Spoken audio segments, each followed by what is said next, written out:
இளைஞர்களை போதைக்கு அடிமையாக்கிய வஞ்சகர் மு.க.ஸ்டாலின் என கடிந்துரைத்துள்ள எடப்பாடி பழனிசாமி, போதைப் பொருள் விற்பதே திமுக தான் எனவும் 5 ஆண்டு கால திமுக ஆட்சியில் மக்களுக்கு என்ன நன்மை கிடைத்தது எனவும் வினா எழுப்பியுள்ளார். 2021 2026 5 ஆண்டு திராவிட முன்னேற்ற கழக ஆட்சி மக்களுக்கு என்ன நன்மை கிடைச்சது, என்ன பலன் கிடைச்சது திரு ஸ்டாலின் குடும்பத்துக்கு.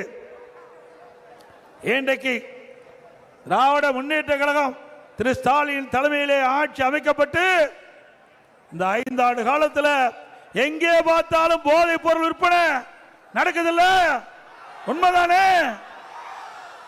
எது கிடைக்குதோ இல்லையோ கஞ்சா எல்லா இடத்துலையும் கிடைக்குது.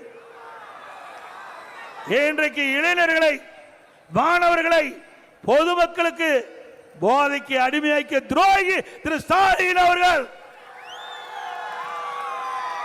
நாம் அழகழகாக வளர்த்த நம்முடைய பிள்ளைகளை சீரழித்தவர் இன்றைக்கு நாட்டை ஆண்டு கொண்டிருக்கின்றாரே திரு ஸ்டாலின் அவர்கள்.